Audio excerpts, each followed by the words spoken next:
მე გახლავარ ალექსია სულტარი. მყავს 2 შვილი, პოლიქსენი და მიქაელი.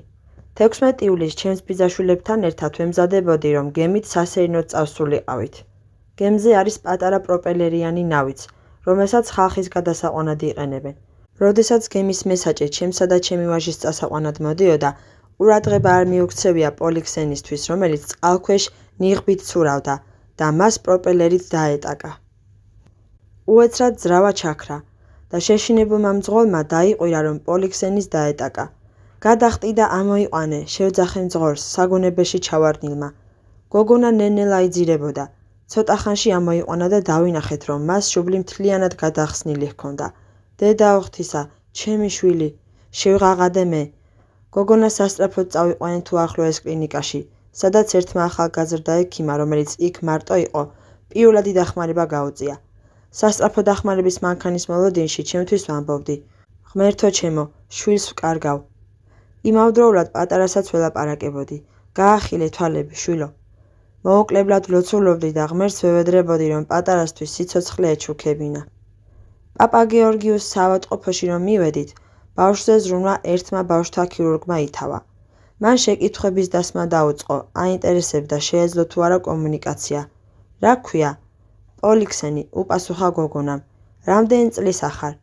5-ის. ყველაფერზე ბუნებრივად პასუხობდა. ბავშვი წაიყვანეს საოპერაციოში, სადაც მთელი პერსონალი შეიკრიბა, რათა გადაეწყვიტეთ, როგორ ემოქმედათ. საბოლოო დიაგნოზი ასეთი გახლდათ: თავის ქალისა და ტვინის მძიმე ფორმის დაზიანებები მრავალმხრივი მოტეხილობებით. 5 წუთში აპარატზე შეაერთეს. მცირე ხანში ოპერაცია უნდა დაწყებულიყო. მინდოდა ექიმი ქირურგი მენახა. როდესაც გავიგე, რომ ქალი იყო, ღრმა დამოვიოხრე. რატომ, ღმერთო ჩემო, რატომ? მეგონა, რომ ქალებს არ შეეძლოთ თავი გაერთმიათ ასეთი საქმეებისთვის. როცა ქალბატონი ქირურგი ცელოკა დავინახე, მივირბინე და მივეცი პატარა ხატები, რომლებიც თან მქონდა, რათა საოპერაციოში ჰქონოდა. მე თან მყავს ჩემი წმინდანი, ღირსი გიორგი, მიპასუხა მან.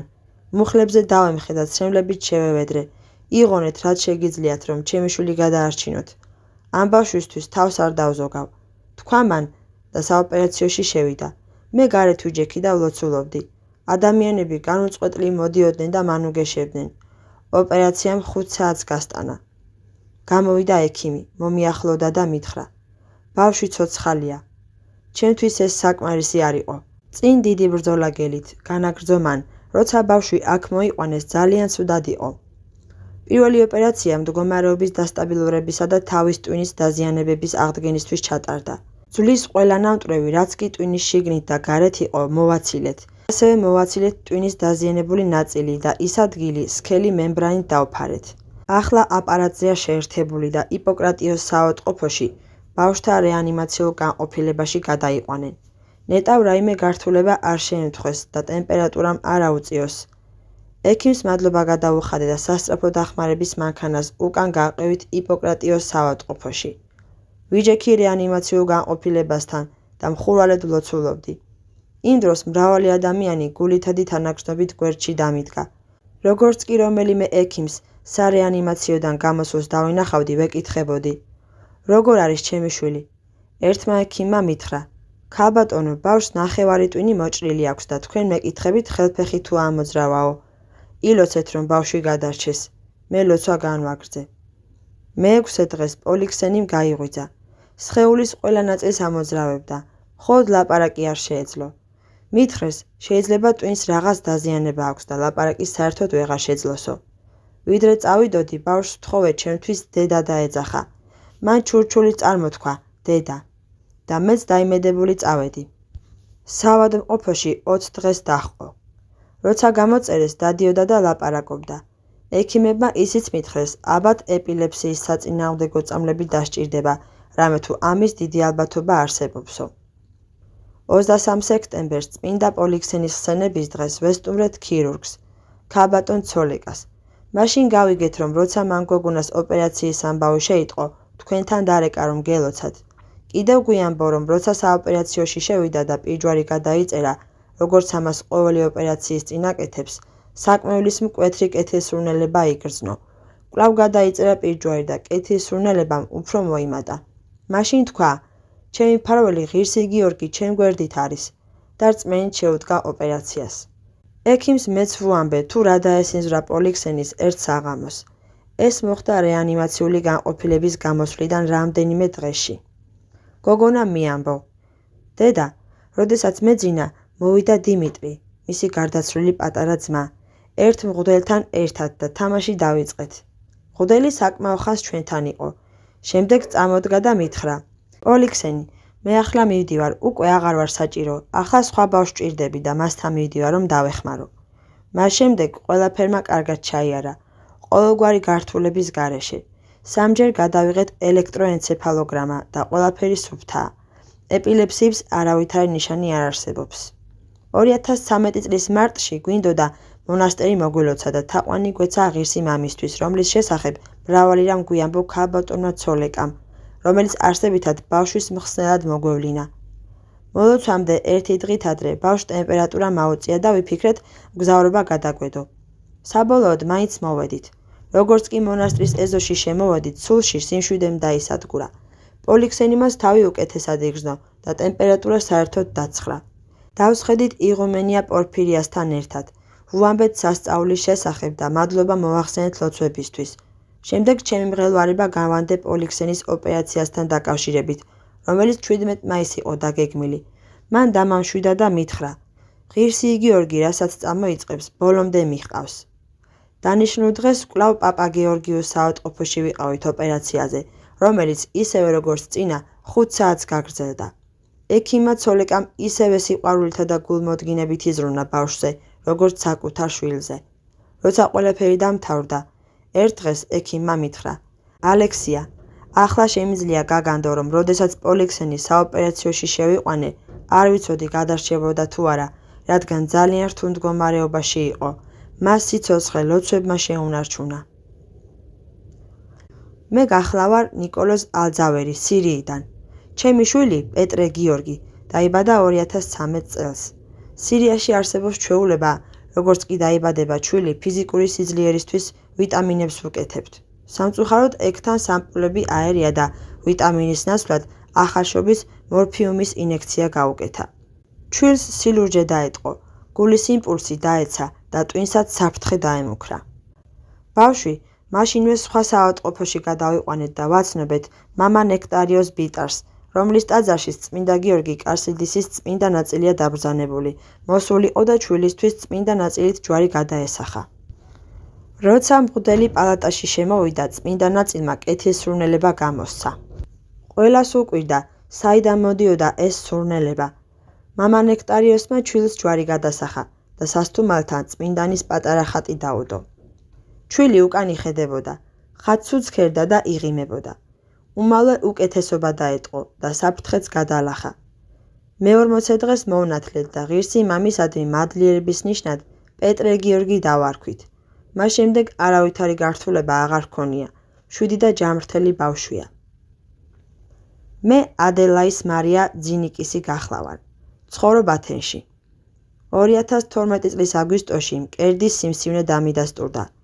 სექტემბრის თვეში ოპერაცია გავიკეთე და სიმსივნე ამომაჭრეს, ხოლო ოქტომბერში მკერდი მომკვეთეს.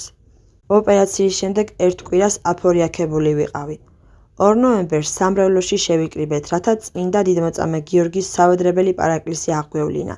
რამ თუ მომდევნო დღეს მის ნაწილთა აღმოყვანებას ვზეიმობდით. იმ ღამეს ფსიქოლოგიურად განადგურებული ვიყავი. გავაცნობიერე, რომ სიმსივნე მქონდა და გულამოსკვნილი ვტიროდი. ვევედრებოდი ღმერთს, ეჩვენებინა რაიმე ნიშანი, შევძლებდი თუ არა ამის გადატანას. ცრემლ მორეულს ჩამეძინა და ისე ცოცხლად ვხედავდი, თითქოს მღვიძარე ვიყავი, რომ ჩემი ოთახის კარი გაიღო და შემოვიდა ერთი გულკეთილი ბერი, რომელსაც ძალიან გამხდარი და ნატანჯი იერი ჰქონდა.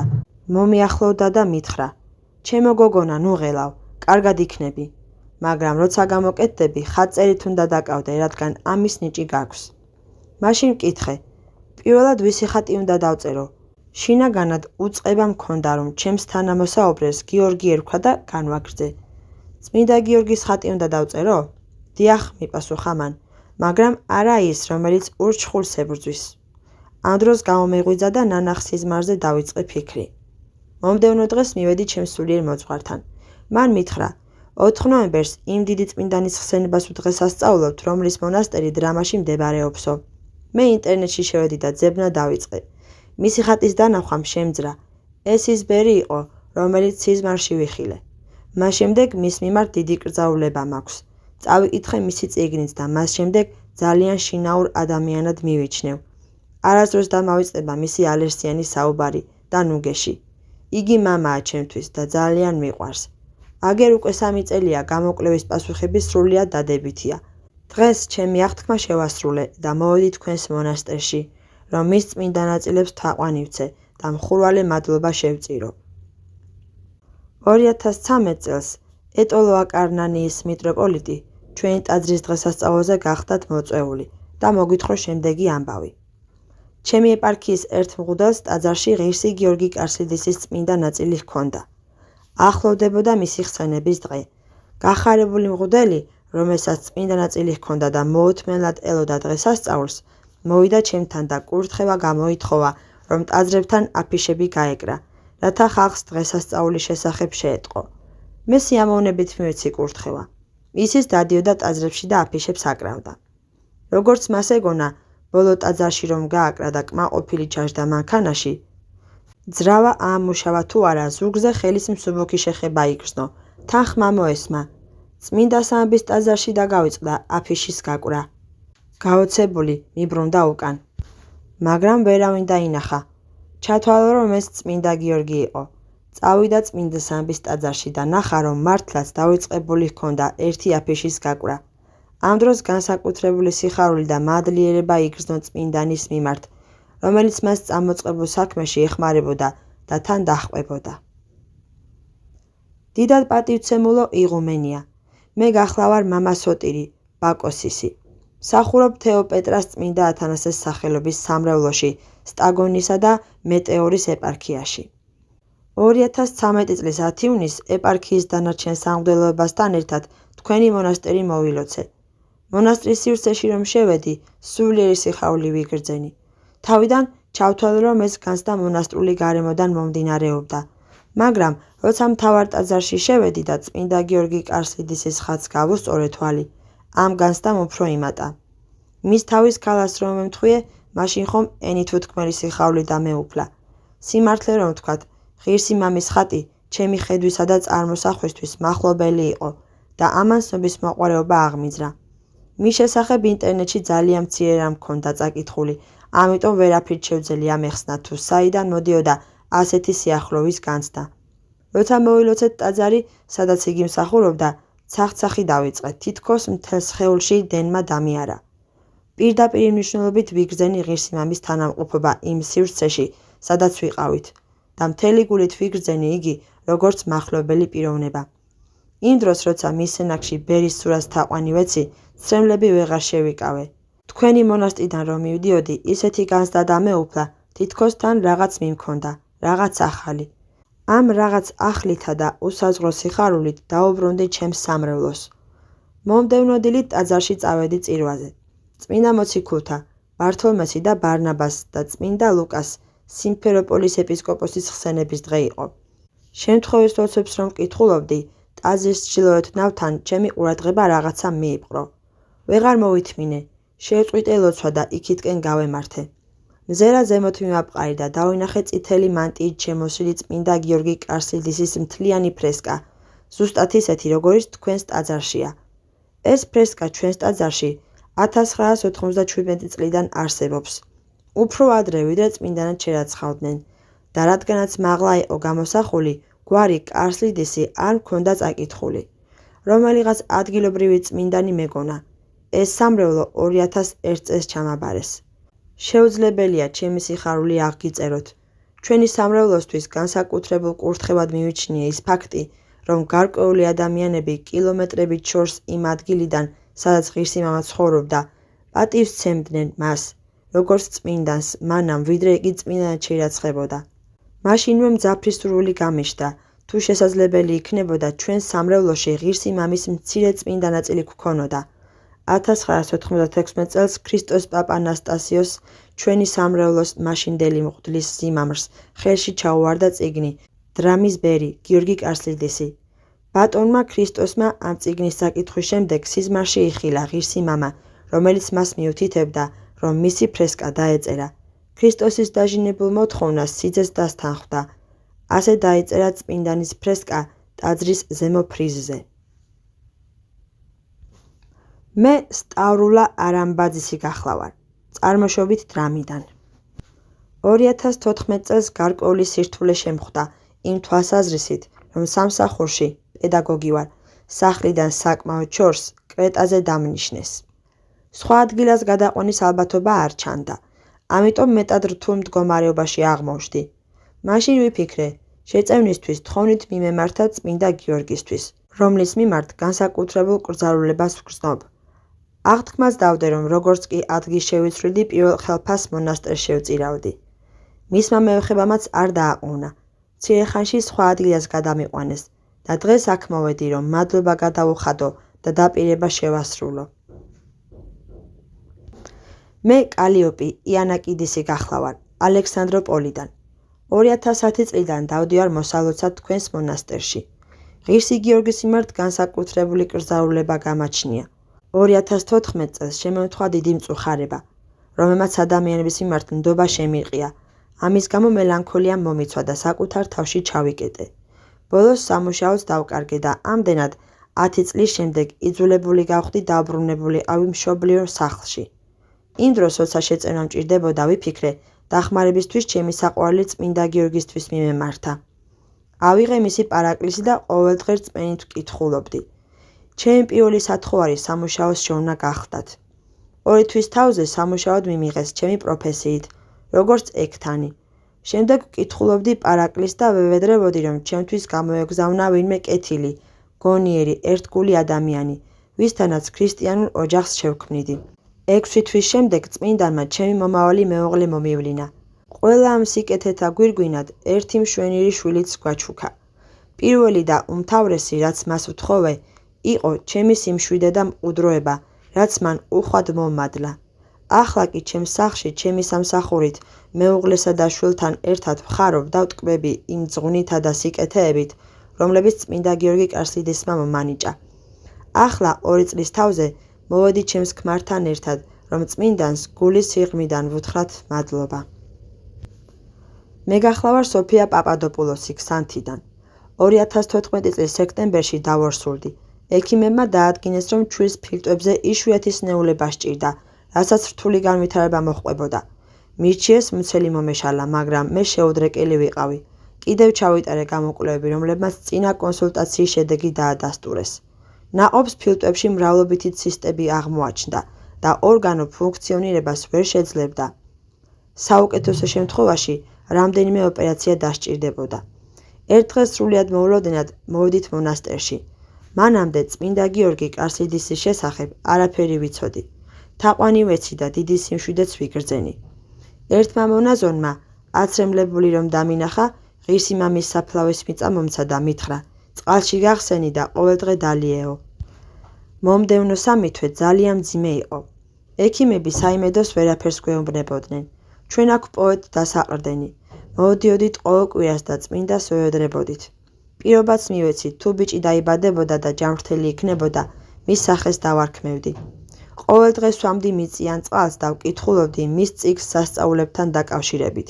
თან ვევედრებოდი, ჩემთვისაც აღესრულებინა ერთი სასწაული. წმინდა გიორგიმ ეს თხოვნა შემისრულა. ჩემი შვილი სრულიად ჯანმრთელი დაიბადა. ოპერაცია საერთოდ არ დასჭირვებია. პირველი 3 კვირა საზიარებლად აქ, მონასტერში მომყავდა. 6 თვისა რომ გახდა, თესალონიკში მივიყვანე ბავშვთა პნევმოლოგთან, რომელმაც მითხრა, ქალბატონო, ყველაფერი დაივიწყეთ. ბავშვი სრულიად ჯანმრთელია. არავითარი პრობლემა არ აქვს. ჩვენ წმინდანისადმი მადლიერების ნიშნად აღთქმა დავდეთ, რომ თვეში ერთხელ მოვიდოდით და მონასტერს მოვილოცავდით. მე გახლავარ დანიელ სიკარიდისი თესალონიკიდან. ჩემს მეუღლეს ეკატერინე ჰქვია, ჩვენ შვილს კი იორდანე. თქვენი მონასტერი პირველად 2014 წლის ოქტომბერში მოვილოცე, ჩვენი სამრევლოს მღვდელთან ერთად. ამ უკანასკნელმა ღირსი მამის საფლავის მიწა ითხოვა, ჩემ მეუღლეს მისცა და უთხრა რწმენით დალიე, რომ შვილი შეგეძინოსო. დაბრუნდით სახლში და მეუღლე მღვდლის რჩევის შესრულებას შეუდგა. ერთი კვირის შემდეგ მე ათონის მთის მოლოცვა მქონდა დაგეგმილი, მაგრამ უეცრად თირკმლის ძლიერი კოლიკა დამეწყო. უმალვე საავადმყოფოში წამიყვანეს, სადაც 2 ტკივე გამაყუჩებელი ინექცია გამიკეთეს. გამოკვლევებმა აჩვენა, რომ თირკმელებში 2 კენჭი მქონდა. მითხრეს, თუ ორგანიზმი თავისით გაატარებდა კენჭებს, ათონის მთის მოლოცვასაც შევძლებდი. როგორც კი სახლში დაბრუნდით, კვლავ ძლიერი ტკივილები დამეწყო. სხვა წამლების დალევა ჯერ ნაადრევი იყო. მაშინ მეუღლემ ღირსი მამის სამარხის მიწის ნარეცხი წყალი დამალევინა. 20 წუთში ტკივილები შეწყდა. მე ყოველ დღეს ვსვამდი წყალს. შემდეგ ერთმა ნაცნობმა ნეფროლოგმა გამოკვლევა ჩამიტარა. ტომოგრაფიამაც და რენტგენოგრაფიამაც აჩვენა, რომ თირკმელები სუფთა იყო. საკვირველი გზით კენჭები სრულიად უმტკივნეულოდ გაქრა. წამს, რომ ჩემი მკურნალი წმინდა გიორგი იყო და როგორც ჯანმრთელობა მომანიჭა, შვილსაც უეჭველად გვაჩუქებს. მე გახლავარ ხარლამპი კამბურიდისი, დრამის რაიონის სოფელ პტელიას მკვიდრი. წარმოშობით პონტოელი ვარ და ღირსი გიორგის მონასტერს ბავშვობიდანვე ვსტუმრობ. ღირსი გიორგის მიმართ დიდ კრძალულებას ვგრძნობ. სახლში ყველგან გვაქვს მისი ხატები. 2010 წელს, როცა ჩემი მომავალი მეუღლე გავიცანი და ოჯახის შექმნა დავაპირე, თხოვე ღირს მამას, ეჩვენებინა ჩემთვის იყო თუ არა ის გოგო ჩემი შესაფერისი. ამ დროს ისეთი შინაგანი სიმშვიდე ვიგრძენი, თითქოს მეუბნებოდა, ნუ გეშინია, მე შენ გვერდით ვარ. მართლაც, ყველაფერი სასურველი სცენარით განვითარდა და მომდევნო წელს დავქორწინდით. როცა ჩემი მეუღლე ტყუპებს ელოდებოდა, უეცრად სრულიად უმიზეზოდ მოცელი მოეშალა. ამის შემდეგ დაემართა ძლიერი ნერვული რყევა, რომლის გადალახვაც ძალიან გაუჭირდა. მაშინ უფრო მოვუხშირეთ მონასტერში სიარულს და ღირს მამას ვევედრებოდით ეჩუქებინა ჩვენთვის ერთი შვილი. მის წიგნსაც ვკითხულობდით და ყოველდღიურად ძეც ვიცხებდით. 2012 წელს წმინდა გიორგიმ სიხარული მოგვანიჭა და შეგვეძინა გოგონა, რომელსაც ანგელიკი დავარქვით.